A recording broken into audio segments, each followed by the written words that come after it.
Paz do Senhor, queridos.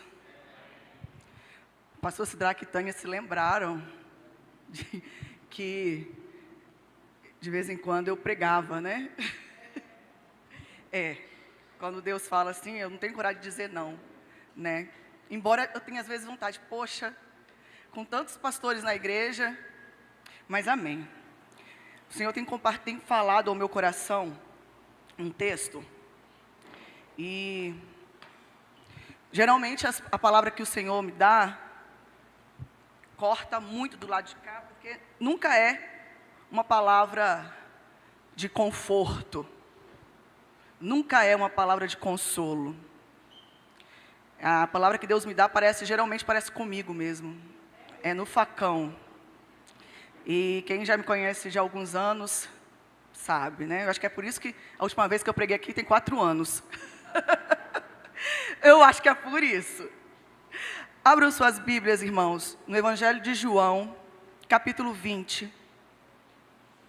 Nós vamos ler só o versículo 21.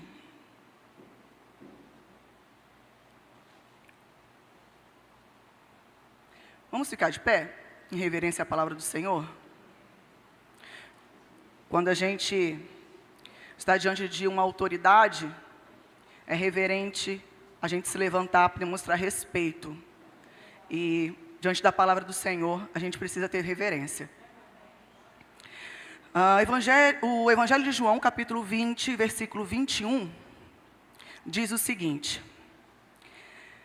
E disse-lhes, pois, Jesus outra vez: Paz seja convosco. Assim como o Pai me enviou, eu também vos envio. Vamos ler todos juntos? Em alto e bom tom? Disse-lhes, pois, Jesus, outra vez: Paz seja convosco. Assim como o Pai me enviou, eu também vos envio. Amém? Feche os seus olhos. Senhor, nós te louvamos pela tua palavra, que é mais cortante que uma espada, Senhor, de 2 gumes, que atravessa a nossa alma, a nossa mente, o nosso coração, nos dá entendimento, nos traz conserto e nos traz uma realidade espiritual, a realidade que o Senhor quer que nós saibamos, Senhor. Em nome de Jesus, continua falando ao nosso coração. Alimenta, Senhor, o teu povo. São ovelhas do teu rebanho. São ovelhas pelas quais o Senhor morreu na cruz. Em nome de Jesus, que a gente saia desse lugar hoje alimentados pelo Supremo Pastor. Em nome de Jesus, amém. Amém. Queridos, podeis assentar. Falar de missões, para mim, é muito natural, né? É muito prazeroso, muito natural, e é uma coisa que eu vivo na minha vida. Porque às vezes as pessoas pensam que o chamado, o propósito de Deus, ele é eterno. O chamado, às vezes, é temporário. O chamado de Oséias durou 4 meses. O chamado de Jesus, o ministério de Jesus durou 3 anos. Mas o propósito de Deus, a partir do momento que a gente se converte, ele não muda. O propósito de Deus é eterno na nossa vida. O chamado pode ter um dia de início e um dia de fim, porque é temporal. Mas o propósito de Deus para a igreja, para a nossa vida, ele nunca vai acabar. E a gente precisa entender isso. A gente tem o costume de confundir as coisas. A gente acha que o propósito de Deus também tem um começo e um fim. Não. O propósito de Deus não tem fim na nossa vida. E aí Jesus, no Evangelho de João, aqui ele já havia sido crucificado, morto, estava quase sendo assunto aos céus. E ele fala isso: Assim como o Pai me enviou, eu envio a vós. Missões é exatamente isso. A igreja, ela tem um chamado missional. O evangelho é missional. Tudo que existe aqui é missional. As pessoas confundem, a igreja confunde, nós confundimos as coisas. A gente trata missões como se fosse uma agenda da igreja. A gente trata missões como se fosse um departamento da igreja. A gente trata missões como se fosse um evento. Mas missões é o motivo de eu e você ter sido alcançados. Deus foi o primeiro missionário que enviou o seu filho, olha o chamado aí, ó. Enviou o seu filho ao mundo, para que todos aqueles que nele creem não pereçam, mas tenham vida eterna. Jesus falou aos discípulos, assim como o Pai me enviou, eu envio a vós. Eu também vos envio. Então, como o Pai, olha a responsabilidade de nós como discípulos. Deus enviou Jesus, e Jesus fala, assim como o Pai me enviou, eu estou enviando você. Eu estou enviando você, Sidraque. Eu estou enviando você, Axa. Enviando você, Tânia. Assim como o Pai me enviou. E isso aqui não é para uns e não para outros, não. Isso aqui é para todos os crentes. Assim como o Pai me enviou, eu envio vocês. O Evangelho, ele é missionário. As boas novas de Cristo é missionária. Quem não gosta, quem não se envolve com missões, pode até colocar em xeque a sua própria conversão. Porque quando você se converte, quando você entende o propósito de Deus para a sua vida, a salvação em Cristo, não tem como você não se envolver com a obra missionária. Não tem como. A obra missionária está no coração de Deus. Deus enviou Jesus. Jesus enviou os discípulos. E nós estamos aqui. Nós temos enviado quem? Nós estamos fazendo discípulos? A gente sistematiza muita coisa na igreja, né? Nos departamentos. Mas, na verdade, a obra missionária na igreja, ela tem que ser orgânica. Me converti, eu vou me envolver. Me converti, eu preciso fazer discípulos. Me converti, eu vou me envolver de alguma forma com a obra missionária. Não existe crente sem se envolver com a obra missionária. Ou você precisa entender o que é servir a Deus, ou você precisa entender o que é obra missionária. Eu já vi pessoas falando assim, eu não vou para o culto hoje porque é culto de missões. Eu não vou hoje para a igreja porque hoje é missões. Eu desafio, se você já pensou nisso, se você colocar em xeque realmente, se sua vida está no altar. Porque não tem como, gente. Não tem como você ser crente e não se envolver com a obra missionária. Ah, Paula, mas todo mundo vai sair daqui e vai para outro país, para outro estado? Não, alguns vão, mas todo mundo tem que se envolver. Todo mundo foi chamado ao envolvimento. E isso está condicionado à nossa própria sobrevivência como servos de Deus. Se você não é apaixonado pela obra missionária, pelo discipulado, comece a analisar o seu coração. Comece a analisar o seu coração, porque Deus é missionário. Ele nos fez missionários. Ou então a gente tem uma visão muito errada, uma cosmovisão muito errada do que é obra missionária. E a gente vai alinhar esses pontos hoje. Missões, gente, quando a gente olha para a igreja, quando a gente olha para essa igreja aqui que vocês estão vendo, essa igreja, o DNA dela é missionário. Os mais antigos aí, Ariane, Fábio, vão lembrar disso, quando era lá no terraço, depois a gente veio para cá, e eu me lembro que teve um tempo que essa igreja, ela cumpria muito bem aquele texto que Jesus fala bem assim, e sereis minhas testemunhas em Jerusalém, Judeia, Samaria e até os confins da terra. Sabe por quê?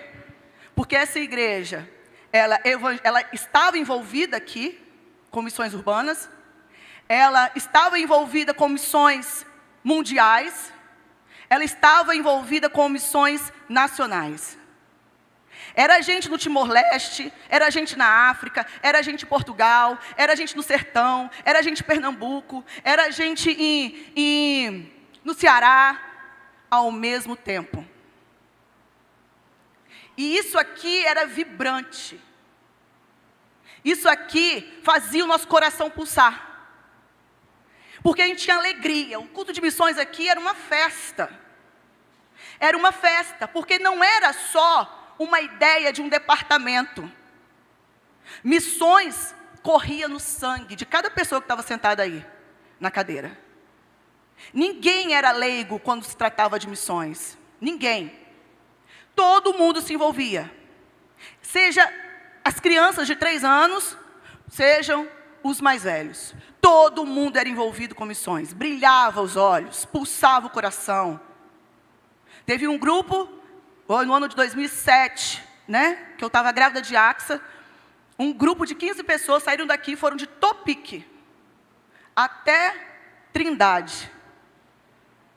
Lembra, Isaac? Você estava? Foi, né? Ele foi motorista. Tão jovem. Alguns anos atrás, quando eles saíram de Trindade, eu pari. Eu fui internada. E aí, tudo, e era com muita alegria, a gente achava, tanto que o pessoal de Petrolina ficou impressionado, que eles pensaram que ia encontrar um grupo cansado, desmotivado. Foram mais de 24 horas, né? Eram 2 dias, a gente matou pique, igual um monte de sardinha latada. 15 pessoas numa topique. Chegaram lá gritando, acordando todo mundo, vibrando, porque eles estavam no sertão. Saíram daqui, foram para lá, esse pessoal não é normal. Ficaram, acho que uns 10 dias, uma semana? 10 dias. 10 dias. Indo para a feira, evangelizando, indo para o interior do interior, tudo vibrando. Oi? Era o evento da cidade, eles lá. Pediram até autógrafo, não foi? Pediram até autógrafo a eles. Os jovenzinhos aí ficaram todo. Nunca foram tão bonitos assim. Todo mundo pedia autógrafo. E era uma alegria. Não era sacrifício. Era prazeroso o envolvimento com a obra de Deus. Quando eu me converti em 99, um ano depois eu fui para o seminário. 1 ano e meio depois. Em 2002, essa igreja resolveu me adotar como missionário, no hall de missionários deles. Eu me tornei membro daqui em 2003, no meu estágio.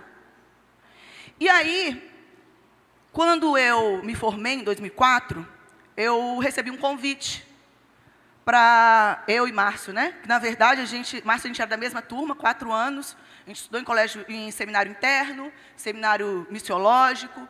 E a nossa grande, não era dificuldade, mas nosso grande medo, quando a gente começou a se interessar um pelo outro, era saber para onde o outro foi chamado.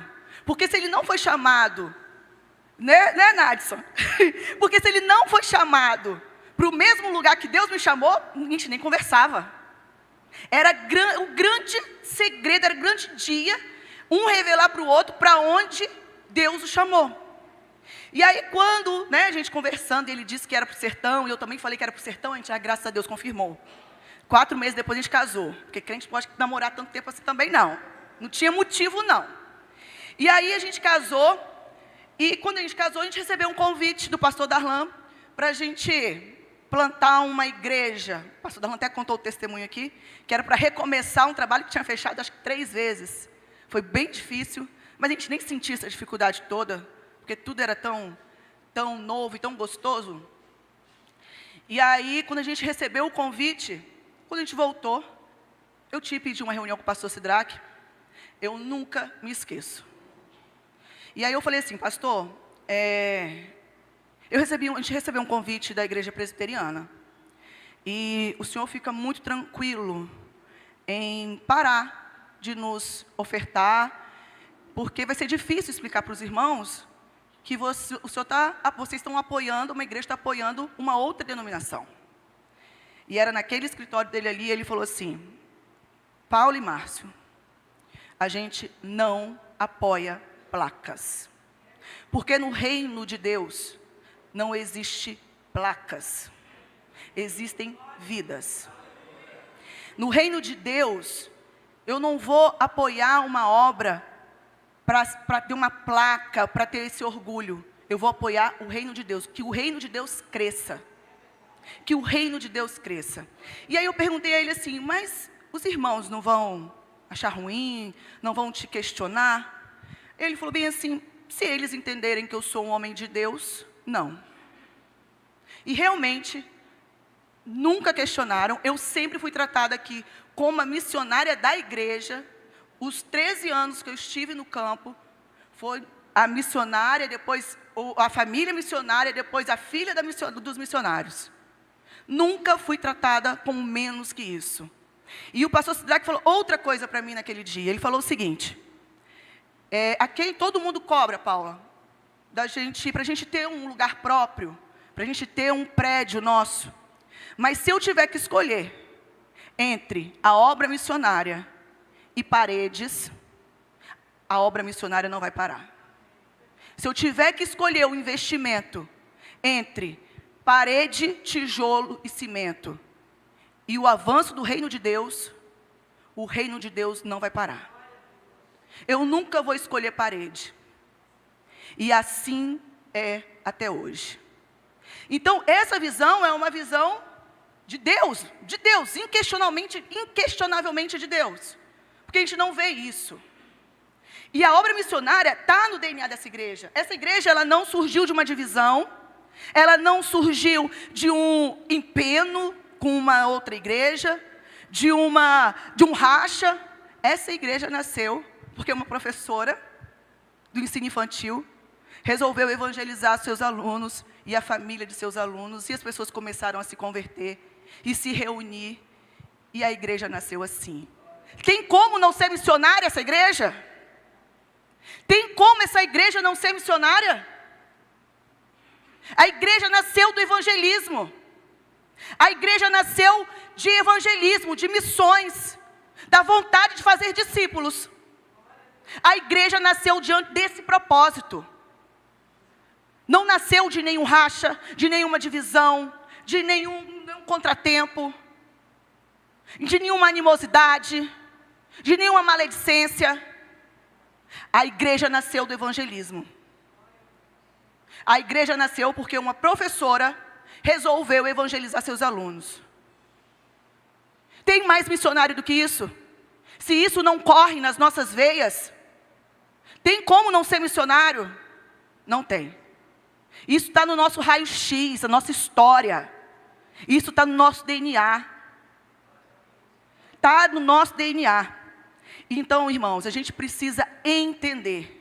A obra missionária é a obra de Deus. A obra missionária não é uma escolha, não é um departamento da igreja, não é um evento. A obra missionária não é um dia que a gente fala de missões. A obra missionária é o ar que a gente respira aqui. A obra missionária é o motivo pelo qual nós existimos. E se você não se move dentro desse espírito, dentro dessa atmosfera de fazer discípulos, tem alguma coisa errada na sua vida cristã. Tem, gente. Porque Jesus falou, assim como o Pai me enviou, eu envio vocês. Eu envio vocês. E ali a igreja foi crescendo, a igreja foi fazendo discípulos, a igreja foi prosperando até chegar aqui em nossos dias. E o que nós estamos fazendo? Será que nós fomos enviar? Será que a gente está aqui pela razão certa? Será? Se você não se envolve com a obra missionária, se você não se envolve com o discipulado, se você não tem uma preocupação, se você está discipulando alguém, se você está envolvendo um próximo, uma pessoa ao seu lado, no reino de Deus, coloque na balança. Coloca na balança. Porque não existe vida cristã sem discipulado. Não existe vida cristã sem a obra missionária. E se você colocar tudo numa balança, obra missionária, discipulado, é a mesma coisa. É a mesma coisa. A gente sistematiza, divide para a gente entender melhor, para dar teologia, para dar curso, mas, se você for para a Bíblia, é o mesmo sentido.